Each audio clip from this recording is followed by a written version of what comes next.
الحمد لله نحمده ونستعينه ونستغفره ونستهديه ونتوب إليه ونعوذ بالله من شرور أنفسنا ومن سيئات أعمالنا من يهده الله فلا مضل له ومن يضلل فلا هادي له أشهد أن لا إله إلا الله وحده لا شريك له وأشهد أن محمدا عبده ورسوله لا نبي بعده أما بعد فإن أصدق الحديث كتاب الله وخير الهدي هدي محمد صلى الله عليه وسلم وشر الأمور محدثاتها وكل محدثة بدعة وكل بدعة ضلالة وكل ضلالة في النار.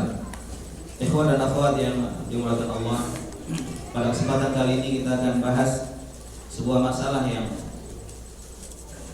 terkadang dialami oleh seseorang dalam kehidupannya, dan tentunya tidak semua orang mengalaminya. Namun kita harus tahu, karena masalah-masalah seperti ini adalah masalah yang terkait dengan halal dan haram, terkait dengan hukum agama, di mana seorang apabila keliru dalam masalah ini, dia akan terjerumus ke dalam dosa dan maksiat. Dan materi ini banyak diminta oleh ikhwan, mungkin juga sebagian akhwat, karena banyaknya orang yang tidak tahu tentang masalah ini, yaitu tentang al-iddah. Al-iddah atau bahasa Indonesianya iddah, masa menunggu, itu merupakan masdar dari kata adda ya'uddu addan atau iddatan, yang artinya secara bahasa Indonesia adalah menghitung. Adda ya'uddu iddah artinya menghitung. Maksudnya apa? Ismun li muddatin muayyanah tatarabbasuha al-mar'atu ta'abbudan lillahi azza wa jalla aw tafajju'an 'ala az-zawji aw ta'akkudan min bara'ati ar-rahim. Iddah yang artinya secara bahasa menghitung, maksudnya adalah masa di mana seorang perempuan, seorang wanita itu menunggu untuk menikah kembali. Jadi iddah ini merupakan salah satu akibat dari perceraian dengan suaminya. Apakah itu perceraian karena cerai biasa, ataukah karena meninggal dunia, ya, ataukah karena dipisahkan al-fasakh, karena nikahnya tidak sah. Misalkan orang yang menikah ternyata ketahuan setelah dia menikah dia saudara sesusu. Sering tidak ketahuan saudara sesusu itu nggak sah, dia saudara. Gimana nikah dengan saudara? Maka dipisahkan oleh hakim. Ya, orang Saudi, orang Indonesia, mana aja bisa terjadi. Ketika ada orang sudah menikah dan tiba-tiba datang ada perempuan mengatakan, kalian dulu waktu kecil saya susui bareng. Maka ketika wanita ini disumpah dan apalagi ada saksinya, maka pengadilan akan memisahkan mereka secara paksa. Atau karena perceraian yang terjadi kebanyakan perselisihan antara suami dan istri, tidak ada yang bercocok-cocokan di antara mereka, maka mereka juga akan berpisah.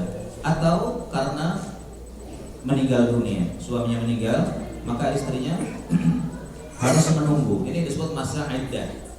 Jadi tidak boleh suaminya meninggal kemarin atau minggu lalu, kemudian ada yang datang melamar, diterima dan nikah, nggak boleh.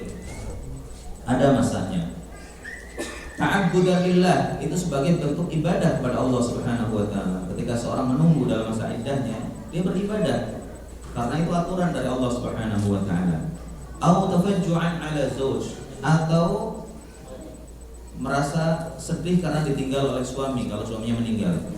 Aw ta'akkudan min bara'atir rahim, atau memastikan, salah satu fungsi dari iddah adalah memastikan bahwa rahim si wanita ini yang dicerai adalah kosong dari janin suaminya, mantan suaminya. Ya.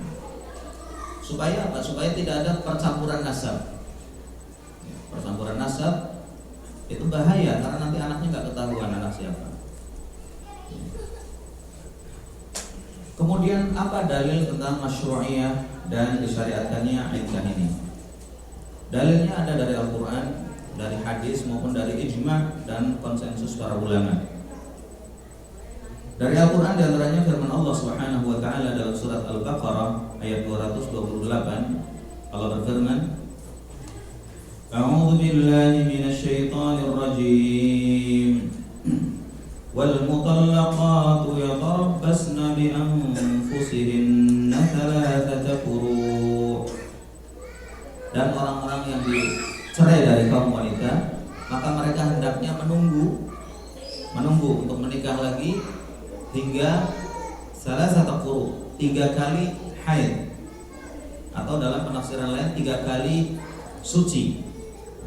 Jadi ketika wanita normal, wanita yang masih haid dicerai oleh suaminya, dia harus menunggu 3 kali suci atau 3 kali haid. Jadi ketika dicerai dia harus dalam kondisi suci. Tidak boleh seorang laki-laki mencerai istrinya sembarangan. Kalau istrinya sedang haid tidak boleh dan haram hukumnya dicerai. Tunggu sampai dia suci. Ibnu Umar radhiyallahu anhuma itu pernah mencerai istrinya ketika istrinya sedang haid. Dan Rasulullah SAW menyuruh bapaknya Umar bin Khattab radhiyallahu anhu, murhu liyuraji'ha. Perintahkan Ibnu Umar untuk merujuk istrinya sampai dia suci, baru kalau mau dicerai. Kenapa? Sebab kalau sedang haid itu akan memperpanjang waktu iddahnya. Oleh karena itu cerai yang dilakukan ketika sedang haid itu merupakan talak bid'i, disebut talak bid'i. Talak yang tidak dibenarkan dalam Islam. Nah, kalau 3 kali suci berarti ketika dicerai dia suci, dalam kondisi suci, biasanya 1 bulan, kemudian haid, kemudian suci lagi, kemudian haid lagi, kemudian suci lagi, kemudian haid lagi. Setelah itu baru yang ketiga, kira-kira sekitar 3 bulanan, baru dia boleh menerima lamaran laki-laki lain. Itu kalau cerai biasa, artinya bukan karena meninggal dunia. Adapun wanita yang sudah tidak haid, wanita yang diistilahkan menopause, jadi sudah habis masa haidnya, sudah tidak subur lagi, biasanya usianya sudah tua, atau wanita yang masih sangat belia, belum haid. Apa ada wanita belum haid dinikah? Siapa? Aisyah radhiyallahu anha dinikah oleh Rasulullah umur berapa? Umur 6 tahun. Masih anak-anak. Ketika nikah itu dikasih boneka. Iya. Tapi Rasulullah SAW berkumpul dengan Aisyah ketika umurnya 9 tahun, ketika sudah dewasa. Jadi nggak apa-apa asalkan orang tuanya ridho dan tidak ada paksaan. Ketika seorang wanita yang sudah tidak haid lagi atau mengalami menopause, maka iddahnya akan berbeda dengan yang masih subur. Iddah mereka adalah 3 bulan. Demikian juga wanita yang belum haid, ketika masih kecil kemudian dinikah, kemudian dicerai dan dia belum haid. Ketika wanita belum haid, otomatis dia tidak mungkin hamil. Demikian juga kalau wanita yang sudah tidak haid, berarti rahimnya sudah kering dan tidak mungkin hamil. Oleh karena itu mereka dikasih batas iddahnya itu 3 bulan, bukan dengan haid karena enggak haid, tapi dengan bulan. Kemudian ada wanita yang dicerai dia lagi hamil. Boleh atau tidak?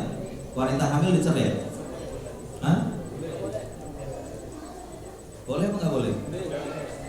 Kenapa enggak boleh? Boleh, wanita yang lagi hamil boleh dicerai.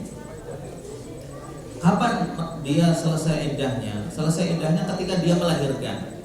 Karena wanita kalau hamil dan melahirkan, otomatis di perutnya kosong, nggak ada janin dari suami pertamanya. Makanya begitu melahirkan dia langsung boleh menerima pinangan orang lain. Dalilnya mana? Dalilnya firman Allah Subhanahu wa taala dalam surat At-Talaq ayat 4. Allah berfirman, "Wallai ya'isna minal mahid min nisaikum in irtabtum fa'iddatuhunna 3 ashhur wallai lam yahidna wa ulatul ahmali ajaluhunna ay yad'na hamlahun." Dan wanita-wanita yang sudah tidak haid lagi, maka waktu menunggu mereka, waktu iddah mereka adalah 3 bulan. Demikian juga wanita-wanita yang belum haid. Jadi yang sudah tidak haid dan belum haid itu sama. Mereka menunggu selama 3 bulan baru setelah itu boleh menikah. Wa ulatul ahmal, dan wanita-wanita yang sedang hamil. Wanita-wanita yang memiliki janin di dalam perutnya, ajaluhunna ayyadhna hamlahunna. Masa menunggu mereka, masa iddah mereka adalah sampai mereka melahirkan janinnya. Begitu melahirkan, maka langsung boleh menerima pinangan orang lain. Jadi gak harus nunggu nifasnya sampai habis 40 hari atau 30 hari tidak. Adapun wanita yang ditinggal mati oleh suaminya, yang cerai karena meninggal, Allah berfirman, وَالَّذِينَ يُتَوَفَّوْنَ مِنكُمْ وَيَذَرُونَ أَزْوَاجًا يَتَرَبَّصْنَ بِأَنفُسِهِنَّ 4 أَشْهُرٍ وَعَشْرًا. Adapun wanita-wanita yang ditinggal oleh suami-suami mereka meninggal dunia, maka hendaklah mereka menunggu diri mereka selama 4 bulan 10 hari. 4 bulan 10 hari. Ini yang paling lama. Untuk selain yang hamil ya. Kalau dia awal-awal hamil bisa 9 bulan atau 8 bulan dia nunggu sampai bayinya lahir. Tapi kebalikannya, kalau dia dicerai oleh suaminya sudah 9 bulan, mungkin 5 hari 10 hari dia terus boleh menikah lagi. Ini disebutkan dalam surat Al-Baqarah ayat 234. Adapun hadis yang menjelaskan tentang masalah iddah ini, hadis yang sangat masyhur diriwayatkan oleh Musawwir bin Makhramah radhiyallahu anhu, bahwasanya Subai'ah al-Aslamiyah radhiyallahu anha nufisat ba'da wafati zawjiha bilayalin. Anna Subai'ah al-Aslamiyah radhiyallahu anha nufisat ba'da wafati zawjiha bilayalin. Faja'at ila Nabi sallallahu alaihi wasallam fasta'dhanathu an tankih. Fa'adhina laha fanakahat. Kata Musawwir bin Makhramah, dia berkata bahwasanya Subai'ah al-Aslamiyah, seorang sahabiyah, dia melahirkan setelah wafatnya suaminya beberapa hari. Faja'at ila Nabi sallallahu alaihi wasallam. Kemudian dia datang pada Rasulullah, "Ya Rasulullah, saya sudah melahirkan." Jadi suaminya meninggal, kemudian dia juga hamil. Berarti ini sebenarnya ada 2 iddah. Iddah karena ditinggal suaminya 4 bulan 10 hari, tapi dia juga ada iddah di mana dia sedang hamil. Maka mana yang tercepat? Di sini yang tercepat adalah melahirkannya atau tidak? Kalau melahirkan tetap sampai dia melahirkan sekalipun 9 bulan atau 8 bulan.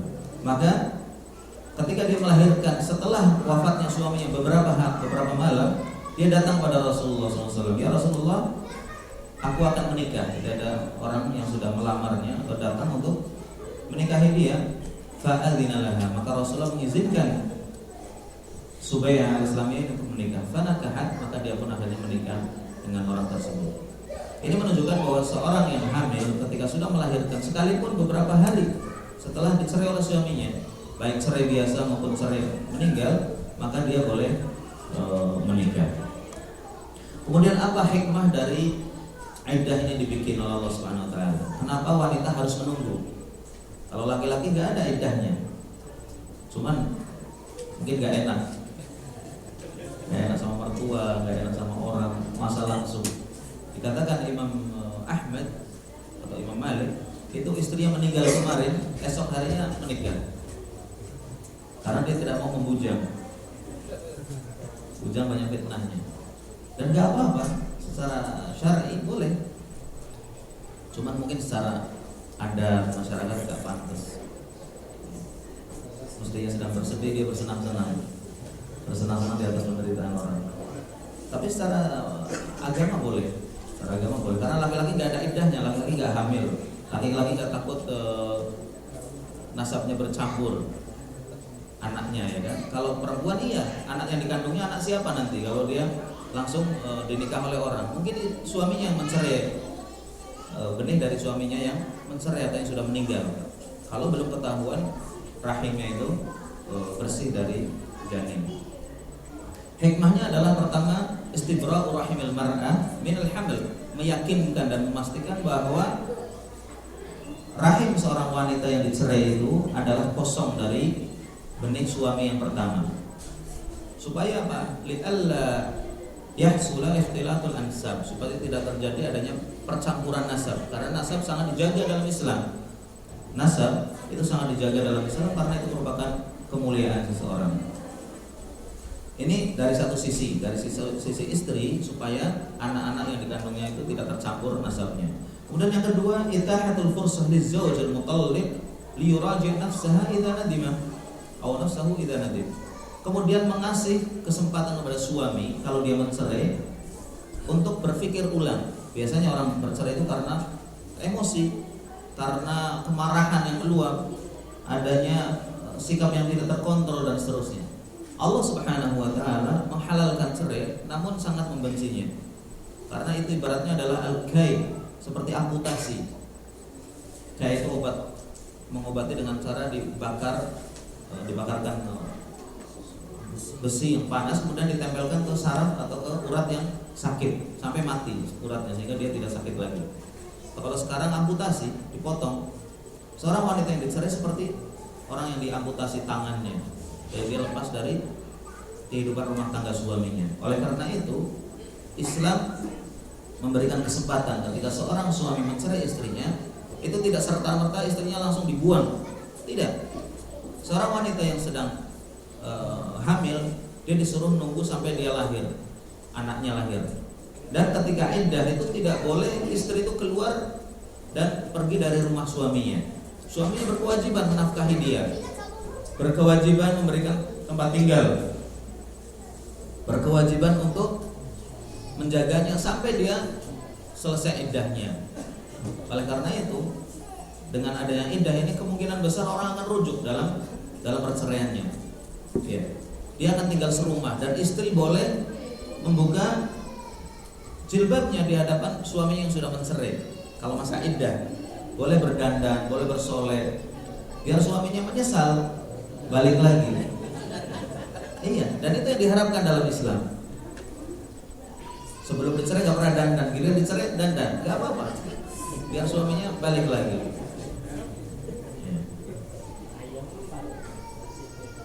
Terus bagaimana kalau seorang itu akan merujuk istrinya?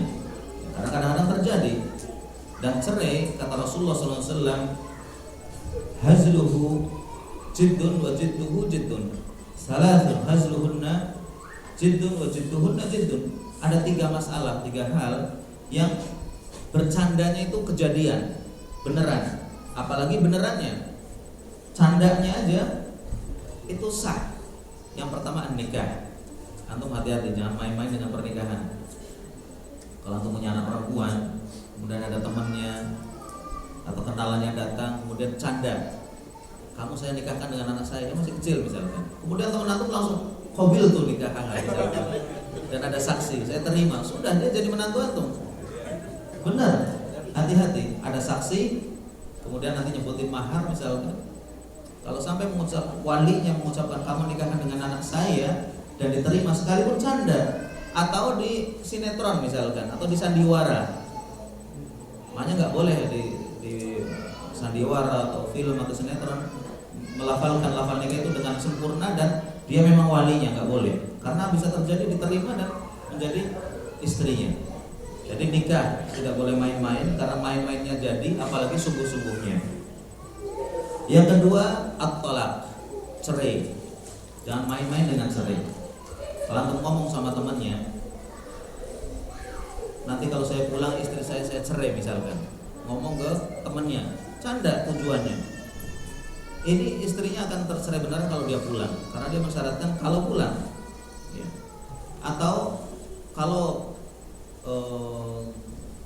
klub bolanya kalah misalkan, istri saya akan dicerai, misalkan ngomong seperti itu.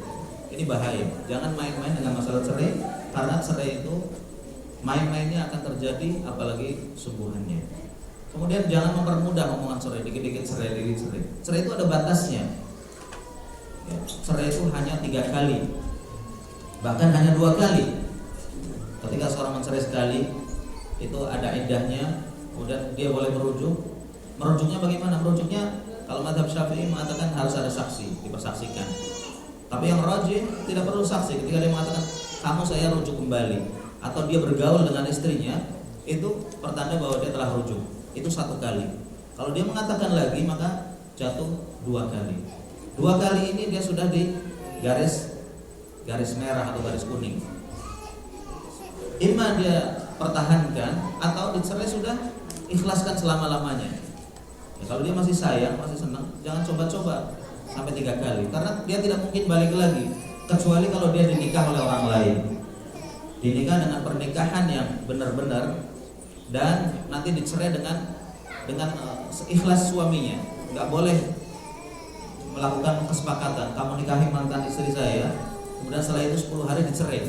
Dan kalau perlu jangan diapa-apain misalkan, dikasih bayaran. Ini haram hukumnya. Itu dalam hadis disebutkan at-taisul musta'ar, pejantan yang dipinjam. Iya, wanita laki-laki yang seperti itu dikatakan pejantan yang dipinjam karena dibayar atau dikasih kesepakatan melakukan kesepakatan dengan suaminya. Ini tetap haram karena dia bukan suami yang sebenarnya. Iya. Jadi masalah cerai itu hati-hati, jangan sampai dijadikan senjata. Kadang-kadang suami mentang-mentang dia bisa mencerai, sedikit-dikit cerai.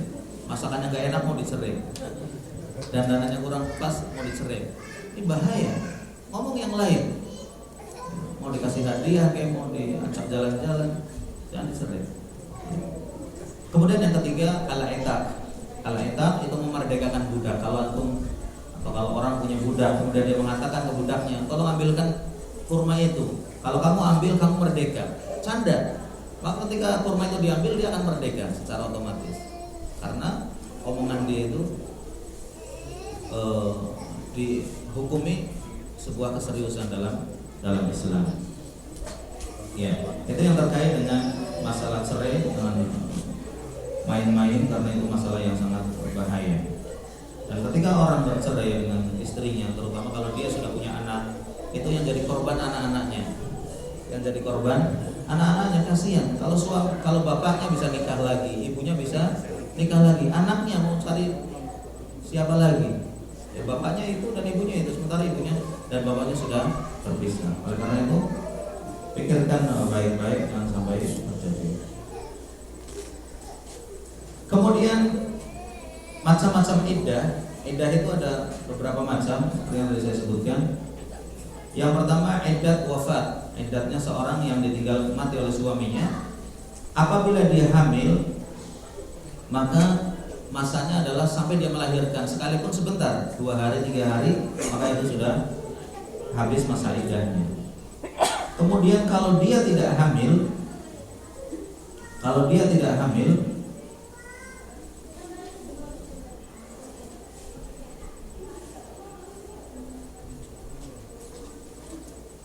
maka seperti yang tadi saya sebutkan, kalau dia masih haid, berarti 3 kali haid atau 3 kali suci. Ini khilaf antara para ulama, 3 kali haid atau 3 kali suci, dan dua-duanya bisa diambil, sekalipun yang rajih adalah 3 kali haid.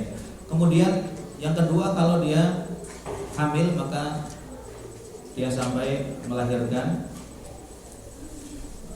Kalau dia sudah tidak haid dan belum haid, maka 3 kali 3 bulan.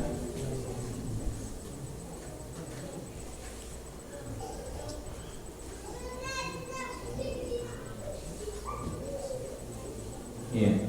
Kemudian ada wanita yang dicerai sebelum digauli. Ada wanita yang dicerai sebelum digauli.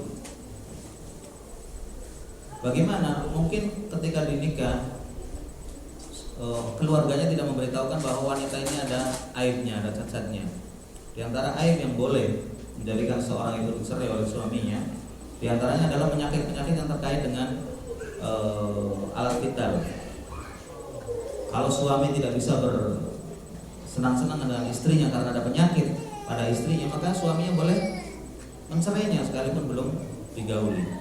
Atau adanya baros itu penyakit kulit yang putih pada bagian tertentu, putih tidak ada warnanya, dan ini mungkin suami tidak semua orang mau menerimanya, dan itu kan gak ketahuan karena di dalam tubuh. Ketahuannya ketika mau berkumpul dengan istrinya, kemudian kelihatan seperti itu, kemudian dia katakan saya tidak mau misalkan. Nah ini dicerai sebelum digauli. Bagaimana hukumnya? Wanita yang dicerai sebelum digauli, maka wanita seperti ini tidak ada iddahnya. Tidak ada iddahnya karena memang belum pernah disentuh oleh suaminya. Dalilnya mana? Dalilnya firman Allah Subhanahu wa taala dalam surat Al-Ahzab ayat 49. Allah berfirman, "Ya ayyuhalladzina amanu idza nakahtumul mu'minati tsumma talaqtumuhunna min qabli an tamassuhunna fama lakum 'alayhinna min 'iddatin ta'taddunaha famatti'uhunna wasarrihuhunna sarahan jamila." Wahai orang-orang yang beriman, apabila kalian menikahi wanita-wanita yang beriman, wanita-wanita mukminah, kemudian kalian mencerai mereka sebelum kalian menggaulinya, sebelum kalian menyentuhnya, maka mereka tidak ada iddah yang harus mereka tunggu. Jadi kalau belum pernah digauli kemudian dicerai, maka mereka tidak perlu menunggu atau melakukan iddah. Famatti'uhunna, berikanlah mereka hadiah.